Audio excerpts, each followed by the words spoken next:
जय माँ ललताम्बा। मैं ज्योतिष दैवज्ञ विशाल गुप्ता प्रस्तुत हूँ अपने YouTube channel astro Vishal Gupta पर। आज हम लेकर के आए हैं एक बहुत ही महत्वपूर्ण विषय, एक ऐसा विषय जो प्रत्येक प्राणी चाहेगा कि उसमें उसका संशय समाप्त हो सके। आपने देखा होगा कि इस समय पर शारदीय नवरात्र चल रहे हैं।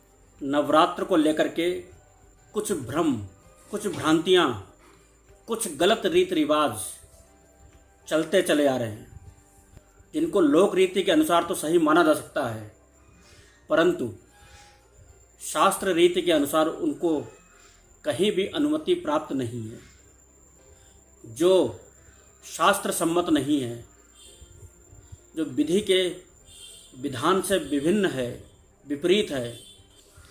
ऐसी लोक रीतियों का पालन करने पर लाभ के स्थान पर हानि ही हुआ करती है, या फिर लाभ की मात्रा शून्य हो जाया करती है। तो आइए चलते हैं उस विषय पर, जो कि आज के समय में एक गंभीर समस्या बनता चला जा रहा है। समाज में कई परिवारों में, कई कुल खानदानों में नवरात्रि को लेकर के अलग अलग मान्यताएं देखने को प्राप्त हुआ करती हैं, अलग अलग मान्यताएं प्राप्त हुआ करती हैं। जैसे कि कुछ परिवारों में अष्टमी पूजी जाती है, तो उनके यहाँ कन्या पूजन अष्टमी को हो जाया करता है। कुछ परिवारों में छठ पूजी जाती है, तो उनके यहाँ छठ को ही यज्ञ, कन्या भोज आदि कार्य संपन्न होकर के नवरात्रि का पारण हो जाया करता है। कुछ स्थानों पर ऐसा भी देखा गया है कि नवमी हुआ करती है, वहाँ नवमी को यज्ञ, कन्या भोज आदि संपन्न करके व्रत का पारण करते हैं। तो आखिर क्या सत्य है, क्या करना उचित है, क्या श्रेष्ठ है, यह जानना हमारा परम कर्तव्य है। क्योंकि शास्त्र अपने आप बताने नहीं आते, उनका अध्ययन करने वाले आचार्यजन उन शास्त्रों में बताए हुए विधि विधान के द्वारा ही समाज का दिशा निर्देशन किया करते हैं। जो कि शास्त्र सम्मत है वही सर्वमान्य है, वही श्रेष्ठ है।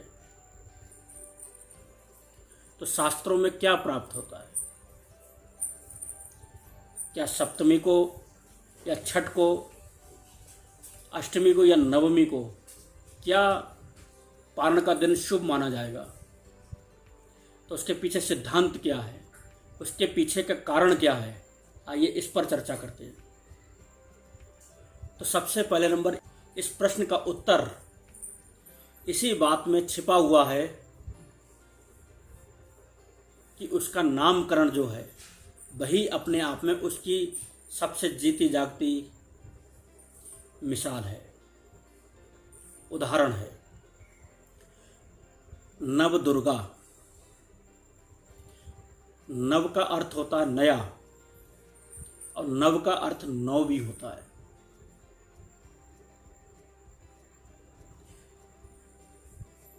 तो नवरात्रि नव दुर्गा के पर्वों का नाम है। वैसे तो वर्ष में 365 दिन हुआ करते हैं, और इस प्रकार से 365 ही रात्रि भी हुआ करती है, लेकिन सभी रात्रियों को नवरात्रि नहीं माना जाता। कुछ विशिष्ट रात्रियां जिनको नवरात्रि की संज्ञा प्रदान की गई,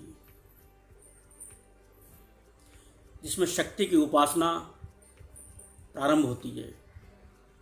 हमारे यहाँ भारतवर्ष के अंदर जो भौगोलिक स्थिति है उसके अनुसार 4 बार ऋतुएं अपना मौसम बदलती हैं। जिस समय पर वर्षा ऋतु जा चुकी है और शरद ऋतु आने वाली है, वहाँ पर होता है शारदीय नवरात्र, अश्विन मास या कुंवार मास के नवरात्रि, यानी प्रकृति में नवीनता, प्रकृति में परिवर्तन।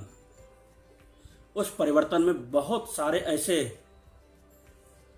परिवर्तन हुआ करते हैं जो शरीर को, स्वास्थ्य को हानिकारक होते हैं। उनकी हानियों से बचने के लिए निराहार रह करके शक्ति की उपासना करने का विधान नवरात्रि कहलाता है। इसी प्रकार से शरद ऋतु जा रही है और बसंत ऋतु आ रही है। तब उस समय पर चैत्र मास के नवरात्रे प्रारंभ होते हैं। तो इस प्रकार से ये दो मुख्य हैं और दो गौड़ हैं जो कि माघ मास के और आषाढ़ मास के नवरात्रि माने जाते हैं। यदि इन मौसम के परिवर्तन में साधक जन सात्विक भोजन करे या कम से कम भोजन करे, तब उसके स्वास्थ्य पर इन मौसमों का प्रतिकूल प्रभाव नहीं पड़ेगा। यही शक्ति की उपासना का भेद है। शक्ति अर्थात हमारा स्वास्थ्य है, हमारे शरीर की इम्यूनिटी पावर, संजीवनी शक्ति। इसको प्राप्त करने का कार्यकाल ही नवरात्रि कहलाता है। अब बात आती है कि यह तिथि शुक्ल पक्ष की प्रतिपदा से प्रारंभ होकर के शुक्ल पक्ष की नवमी तिथि तक रहती है। लेकिन यहाँ पर थोड़ा सा अंतर समझने की बात है कि जो 9 तिथियां हैं, जरूरी नहीं कि वो दिन के हिसाब से चलेंगी। कि सूर्योदय से प्रथमा तिथि प्रारंभ हो गई और अगले दिन सूर्योदय पर जाकर के द्वितीय तिथि प्रारंभ हो गई, ऐसा नियम नहीं है। ज्योतिषीय गणना के अनुसार तिथि परिवर्तन का एक निश्चित समय होता है कि वह अपने कार्यकाल में कितने समय में अपनी तिथि को पूर्ण करेगी। हो सकता है कि एक दिन में 2 तिथियां गुजर जाएं, हो सकता है कि 2 दिन तक एक ही तिथि चली। तो ऐसे में 9 की संख्या का गड़बड़ हो जाना स्वाभाविक है और यहीं से शुरू होता है संशय। जैसे कि किसी साधक ने, किसी भक्त ने प्रतिपदा से व्रत प्रारंभ किया, संकल्पित होकर के साधना प्रारंभ की, तो प्रतिपदा, पहले दिन प्रतिपदा, दूसरे दिन प्रतिपदा और द्वितीया दोनों लग गई, लेकिन प्रतिपदा द्वितीया पहुंच गई तीसरे दिन पर। अब उसकी द्वितीया का निर्धारण ना होने पाने के कारण उसका दिमाग संशय से युक्त हो गया कि अब आज मान्य होगा या कल मान्य होगा, क्योंकि उदया तिथि का नियम व्रतों में करते हैं लोग कि जिस समय तिथि में सूर्योदय हो वही तिथि पूरे दिन मान्य होती है। इस क्रम के अनुसार तिथि का नियम अलग हो गया और दिन का नियम अलग हो गया। चूंकि यहाँ पर नवरात्रि शब्द आया है तो रात्रि का मतलब है कि यहाँ पर तिथि का मतलब नहीं है। प्रतिपदा से प्रारंभ तो हम करेंगे, लेकिन हम 9 की 9 रात्रियाँ माँ भगवती की उपासना में व्यतीत करेंगे ही करेंगे। यह नियम आवश्यक है। 9 देवियाँ, प्रथम शैलपुत्री, द्वितीय ब्रह्मचारिणी, तृतीय चंद्रघंटा, चतुर्थ देवी कुष्मांडा देवी, पंचम देवी स्कंद माता, छठी देवी कात्यायनी देवी, सप्तम देवी कालरात्रि, अष्टम में महागौरी और नवम देवी सिद्धिदात्री। इस प्रकार से आप देख पाएंगे, समझ पाएंगे कि एक एक देवी के लिए एक एक रात्रि का उपासना का क्रम बताया गया है।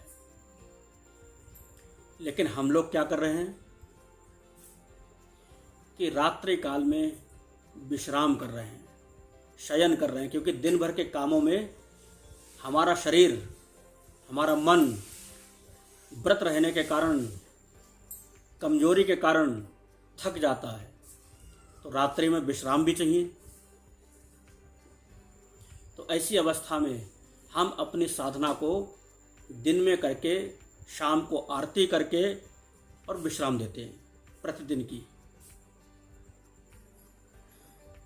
ये देवी की उपासना तो हो सकती है, लेकिन नवदुर्गा की उपासना नहीं है। देवी का मतलब एक ही देवी की उपासना 9 दिन तक तो हम कर सकते हैं, लेकिन नवदुर्गा की उपासना एक एक दिन पर एक एक देवी की उपासना का विधान, जो कि नवदुर्गा का मूल विधान है, उसका पालन यहाँ नहीं हो पा रहा है।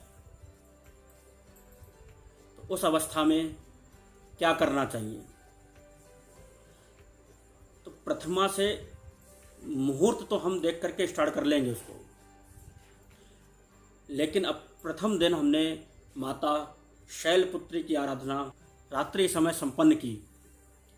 द्वितीय दिवस माता ब्रह्मचारिणी की उपासना रात्रि के समय व्यतीत की। इस प्रकार से एक एक रात्रि एक एक देवी को यदि हम देंगे तो शैलपुत्री से लेकर के महागौरी तक 8 देवियों की उपासना जब तक पूर्ण नहीं हो जाती है तब तक सिद्धिदात्री अर्थात व्रत का पारण हम नहीं कर सकते। जो लोग छठे दिन, 7वें दिन, 8वें दिन अथवा किसी भी दिन पारण कर लेते हैं, उनके लिए यह विचारणीय विषय है कि क्या वह यह अपराध नहीं कर रहे हैं, क्या वह उस क्रम को भंग नहीं कर रहे हैं जो शास्त्रों ने दिया है। शास्त्रों की मर्यादा की हानि को हम बढ़ोतरी दे रहे हैं।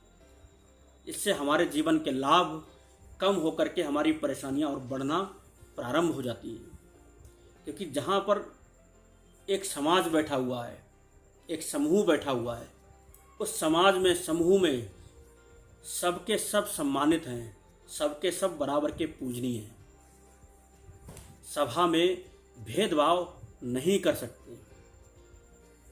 तो जहाँ पर 9 देवियाँ एक साथ विराजमान हैं, वहाँ पर हम 7 की पूजा करके 8वीं को समापन करके पारण कर देंगे तो 9वीं शक्ति हमसे रुष्ट नहीं हो जाएगी क्या? क्या सिद्धिदात्री की सिद्धि हमको प्राप्त हो पाएगी? क्योंकि हम वहाँ तक व्रत को अपने पहुँचा ही नहीं पाए, हम उनकी शरण में बैठ ही नहीं पाए, उनको अपने जीवन का समय दे ही नहीं पाए। तो सबसे पहले नंबर अपनी साधना के क्रम को संभालिए। एक एक रात्रि एक एक देवी के लिए आंख बंद करके प्रदान कीजिए। यहाँ पर तिथि का कोई महत्व तो नहीं है। तिथि का महत्व तो केवल उस मुहूर्त से है जिसमें हम कलश स्थापना करके उसको प्रारंभ करेंगे। क्योंकि कभी कभी 8 ही दिन की नवरात्रियाँ हो जाती, तब 7 दिन का करके 8वें दिन करना उसकी मजबूरी हो जाती है तिथि के हिसाब से। तो हम तिथि का विधान अन्य व्रतों में तो धारण करें।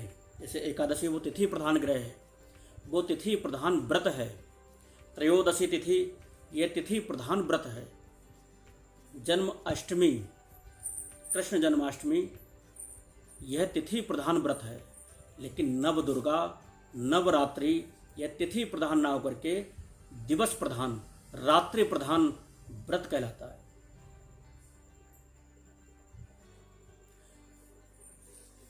क्योंकि ये सारी शक्तियाँ वेदोक्त और तंत्रोक्त दोनों मार्गों से पूजित हैं। नव दुर्गा में नवचंडी, शतचंडी आदि की जो उपासना होती है, यह सब एक तंत्रोक्त विधान के अंतर्गत आती है। शास्त्रोक्त तो है, लेकिन तंत्र शास्त्रों के, आगम शास्त्रों के अंतर्गत आती है। तो सबसे पहले हमें अपना पूजन का क्रम संभालना है। उसके बाद 9 देवियों को सम्मान देना है। जो व्यक्ति 7 दिन व्रत रख सकता है, वह 1 दिन और बढ़ा करके अष्टमी तक व्रत करे। क्योंकि शैलपुत्री से लेकर के माता शैलपुत्री से लेकर के माता महागौरी तक उपवास में रहती हैं देवियाँ। इनको अन्न का भोग नहीं लगता, तो हमने अष्टमी को कन्या कैसे जिमा दी? और अष्टमी को हमने पूर्ण व्रत नहीं किया, सप्तमी को करके अष्टमी को भोजन करा दिया हमने कन्याओं को, तो इसका मतलब है कि महागौरी के लिए हमने अपराध किया है।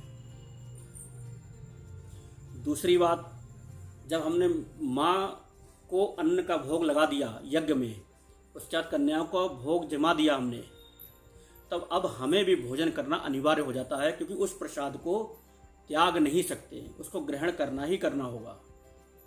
तो इस अवस्था में जो समस्या उत्पन्न होती है उस पर किसी का विचार ही नहीं है। ये बहुत विचारणीय महत्वपूर्ण विषय है। हमारे व्रतों में होने वाली अपराध गलतियों को, जिनको हम जान भी नहीं पा रहे और हम करते चले आ रहे हैं।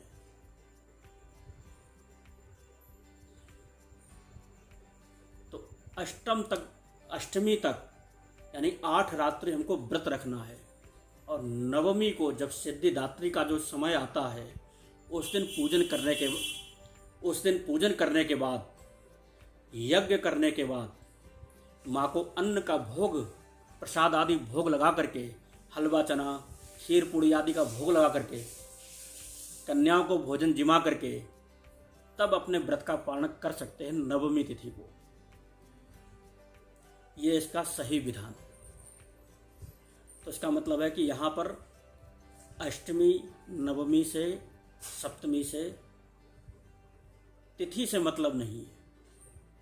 8 रात्रियाँ व्यतीत करके नवम रात्रि को जागरण करके माता का प्रसाद बांट करके तब ही पारण करना चाहिए साधक को, भक्तजनों को। आशा करता हूँ हमारे इस वीडियो के द्वारा आपको कुछ नया ज्ञान प्राप्त हुआ होगा, जिससे आपके जीवन में चल रहे संघर्षों में विराम लगेगा, जीवन में आने वाली नई नई समस्याओं में रोकथाम लगेगी, और माता की कृपा आशीर्वाद आपको अवश्य ही प्राप्त होगा। ऐसा मेरा श्री माता रानी के चरणों में निवेदन है कि उनकी पूर्ण कृपा सभी भक्तजनों के ऊपर बने। यह नवरात्रि आप सबके लिए मंगलमय हो। ऐसी ही ज्ञानवर्धक वीडियो को प्राप्त करने हेतु निरंतर अपना प्रेम, स्नेह सदैव इसी प्रकार से हमारे चैनल को प्रदान करते रहिए। आपका बहुत बहुत धन्यवाद। जय माँ ललितांबा।